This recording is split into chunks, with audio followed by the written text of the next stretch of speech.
अज़ीज़ तलबा अस्सलामु अलैकुम। बेटा आज का टॉपिक है प्लॉटर। प्लॉटर जो है that is an output device like printer. लेकिन बेटा इनमें डिफरेंस समझ लीजिए, प्लॉटर और printer both are output devices and both produce hard copy. लेकिन there is a difference between a plotter and printer. जो प्रिंटर है वो पेपर पे प्रिंट करता है, ठीक है। यानी कि सॉफ्ट कॉपी को हार्ड कॉपी में कन्वर्ट करता है कोई भी मेथड, यानी इम्पैक्ट मेथड से या नॉन इम्पैक्ट मेथड से, पेपर को स्ट्राइक करके या पेपर का डुप्लीकेट इमेज लेके या इंक स्प्रे से। और जो प्लॉटर है वो प्लॉट करता है, वो प्रिंट नहीं करता। प्लॉट से क्या मुराद, यानी कि पेन की मदद से जो है वो ड्रा करेगा, ठीक है। जो भी ड्राइंग बनाएगा, जो भी इमेज बनाएगा वो पेन की मदद से बनाएगा और पेन को कंप्यूटर सॉफ्टवेयर के ज़रिए कंट्रोल किया जाएगा, ठीक है। अगर मैं आपसे एक लाइन में डिफरेंस पूछूं कि प्रिंटर और प्लॉटर में क्या फ़र्क है, तो आप बताएंगे कि जो प्रिंटर है it prints and the plotter plots, ठीक है। ये मेन डिफरेंस है।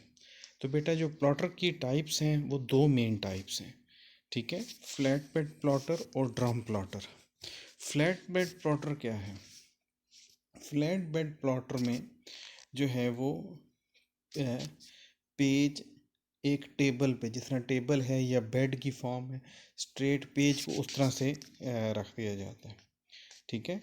जिस तरह से आपको इस डायग्राम में ये पेज नज़र आ रहा है, ठीक है। ये जो मैं भी रेड कलर का ये बना रहा हूँ ये पेज है, ठीक है बेटा। और जो पेन्स हैं वो ऑर्थोगोनल फॉर्म में इनमें इसमें होंगे। ऑर्थोगोनल फॉर्म कैसी होती है बेटा? इस तरह से इस शेप में, टी शेप में पेन्स जो हैं वो माउंटेड होंगे। और पेज जो है वो स्टैटिक रहेगा, पेन्स बैक और फॉरवर्ड मूव करेंगे, इस तरह से सारा जो है वो ड्राइंग जो है वो ड्रा हो जाएगी। ठीक हो क्या यहाँ तक बेटा? ठीक है। पेन्स जो हैं वो बैक और फोर्थ मूव करेंगे और जो पेपर है वो स्टैटिक रहेगा। ये हो गए फ्लैट बेड प्लॉटर। इसमें क्या होता है बेटा, फिक्स्ड साइज़ का जो है वो पेज हो सकता है, यानी एक साइज़ से ज़्यादा का जो है वो पेज यूज़ नहीं हो सकता, ठीक है। अब जो सेकंड टाइप है दैट इज़ ड्रम प्लॉटर, ठीक है बेटा। ड्रम प्लॉटर में क्या होगा कि इस तरह से ये ड्रम है बेटा, ठीक है, और ये पेज है, ये सारा पेज है जो कि कंटिन्यूस शीट की फॉर्म में है, ठीक है। और यहाँ पर ये पेन माउंटेड है। अब क्या होगा, पेन जो है वो, पेन की मूवमेंट है वो लेफ़्ट और राइट हो सकती है, ठीक है।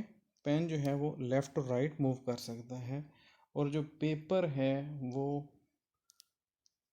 बैक और फोर्थ, यानी आगे और पीछे मूव कर सकता है। क्लियर होगी बात? अब क्या है जी, इस मदद से इसकी पेन की मूवमेंट और पेपर की मूवमेंट से आप पेपर की किसी भी पोजीशन को जो है वो प्लॉट कर सकते हैं। और ड्रम प्लॉटर का एक और फ़ायदा ये है कि इसमें आप कंटिन्यूस शीट्स पे भी प्रिंट कर सकते हैं, ठीक है। कंटिन्यूस शीट्स होंगी उन पे भी प्रिंट करते चले जाएंगे। लेकिन जो फ्लैट बेड प्लॉटर है उसमें उतना ही मैक्सिमम पेपर आ सकता है जितना कि फ्लैट बेड का, यानी जो टेबल सा है उसका साइज़ है उतना ही पेपर प्रिंट हो सकता है। होपफुली बेटा यहाँ तक क्लियर हो गया होगा।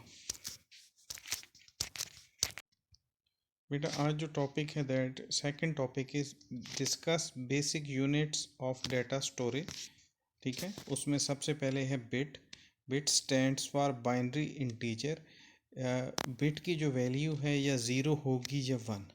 अगर मैं आपसे कहूँ कि बिट की प्रेजेंट वैल्यू ज़ीरो नहीं है तो ऑब्वियसली इसकी वैल्यू वन होगी, ठीक है। It is the smallest unit of memory. Is it clear बेटा? यहाँ तक बात समझ आ गई? सेकंड है बाइट। ठीक है। इसके दरमियान एक और भी मेमोरी यूनिट है जो कि आपकी इस बुक में मेंशन नहीं है, जो निबल है, NIBBLE। निबल क्या है? जब 4 बिट्स को कंबाइन कर दिया जाए तो एक निबल फॉर्म होती है। ठीक है, ठीक है जी। Nibble, NIBBLE। तो निबल क्या होती है बेटा कि 4 बिट्स, यानी ये अगर जो है ये क्या है, ये 4 बिट्स का कम्बिनेशन है, तो दिस इज़ अ निबल। यहाँ तक बेटा बात समझ आ गई। अब बाइट है। Byte is a combination of 8 bits. When 8 bits are combined, it forms a byte. Byte is enough space to store a single character. बेटा जितने भी कैरेक्टर्स हैं, अल्फ़ाबेट्स हैं, ये जो है वो बाइट में स्टोर होते हैं, यानी हर कैरेक्टर जो है वो एक बाइट में स्टोर होगा। ठीक है। और 8 बिट्स एक कैरेक्टर को चाहिए होती हैं, चाहे वो स्पेस बार है, कोई स्पेशल कैरेक्टर है, ए है, बी है, सी है, जितने भी कैरेक्टर्स हैं वो एक बाइट में स्टोर होते हैं। उसके बाद बेटा किलो बाइट्स हैं, 1024 बाइट्स। ठीक है, यानी 1 किलो बाइट्स में 1024 बाइट्स होती हैं। वैसे तो किलो होता है 1000 का, ठीक है, लेकिन 1024 क्यों बने? क्योंकि 2 रेज़ टू पावर चल रहा है ना। तो अगर आपसे ये भी क्वेश्चन आ सकता है भाई जो है वो किलो बाइट्स में 1024 क्यों होती हैं, 1000 क्यों नहीं होती? तो उसका आंसर ये है कि देखें आपके पास जो है वो 2 बाइट्स, 2 के बाद 4, 4 के बाद 8, 2 रेज़ टू पावर चल रहा है, 8 के बाद 16, 16 के बाद 32, ठीक है, 32 के बाद 64 होगा, 64 के बाद नेक्स्ट यूनिट 128, 128 के बाद नेक्स्ट यूनिट 256, 256 के बाद 512, और 512 के बाद जो है वो 1024 आ रहा है। तो 1024 is the nearest number to 1000, so that there are 1024 bytes in 1 kilobyte.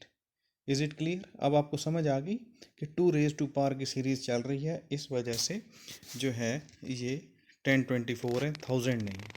वैसे हम कहते हैं ना किलोमीटर, तो किलोमीटर में क्या होता है, 1000 मीटर्स होते हैं। ठीक हो गया? किलो जो है वो 1000 के लिए यूज़ होता है, लेकिन मेमोरी में 1024 होगा। ठीक है। इसी तरह मेगा बाइट्स हैं तो वो उसमें 1024 किलो बाइट्स होंगी। मेगा बाइट में 1024 किलो बाइट्स होंगी। ठीक है। और जो है गीगा बाइट में 1024 जो है वो मेगा बाइट होंगी। और इसी तरह टेरा बाइट में 1024 गीगा बाइट होंगी। यहाँ तक बेटा क्लियर हो गया? ठीक है। अगर आप यहाँ से देखें आप तो kilo bytes 2 raise to power 10 पे 1024 बाइट्स हैं। ठीक है। और मेगा बाइट्स में एम बी में 2 रेज़ टू पावर 20 हो गया, जी बी में 2 रेज़ टू पावर 30 हो गया, और टी बी में जो है वो 2 रेज़ टू पावर 40 हो गया। यहाँ तक बेटा बात समझ आ गई? अब जो नेक्स्ट टॉपिक है दैट इज़ मेमोरी वर्ड। इसको सिंपल वर्ड भी कहा जाता है। ठीक है, इसको सिंपल वर्ड भी कहा जाता है। तो a memory word is number of bytes in common units by the computer system.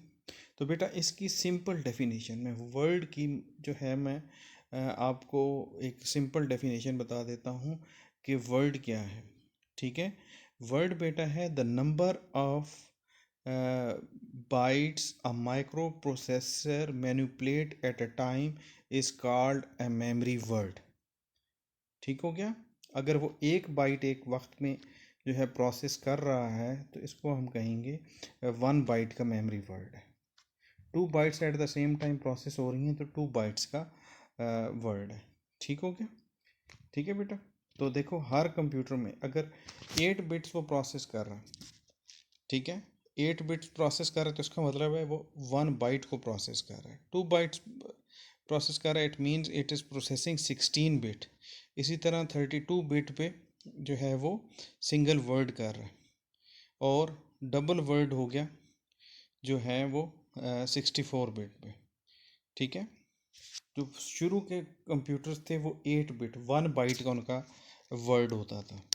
फिर 2 बाइट का ट्रेडिशनल माइक्रो कंप्यूटर्स जो हम यूज़ करते हैं उनमें 16 बिट का होता है, ठीक है। फिर 32 बिट और 64 बिट जो है वो वर्ड जो है वो स्टार्ट हो गया। अभी भी आप यूज़ करते हैं 32 बिट का ऑपरेटिंग सिस्टम, 64 बिट का ऑपरेटिंग सिस्टम, ठीक है। तो आप इसको सिंपल वर्ड्स में, the number of bits a micro processor can process at a time is called memory word. Number of bits भी कह सकते हैं, ठीक है। बिट्स होंगी तो अगर जो है वो 2 बाइट का वर्ड है तो आप 16 बिट भी उसे कह सकते हैं, ठीक है बेटा।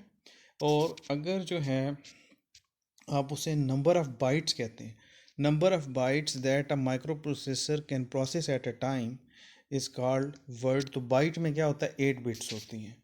क्लियर होगी? तो आप कहेंगे जी मेरा 1 बाइट का मेमोरी वर्ड है या 8 बिट्स का मेमोरी वर्ड है, एक ही बात है। 2 बाइट्स का मेमोरी वर्ड है या 16 बिट का जो है वो मेमोरी वर्ड है, तो एक ही बात होगी। ठीक हो गया बेटा? 32 बिट पे कितने होंगे बेटा वैसे? 32 बिट पे कितनी बाइट का मेमोरी वर्ड? एग्जैक्टली 4 बाइट का, ठीक है। 64 पे कितने होंगे? शाबाश, 8। 8 bytes, 64 bits is equal to 8 bytes. यहाँ तक बेटा समझ आ गया आपको? ठीक है जी। तो that is end of the today's lecture.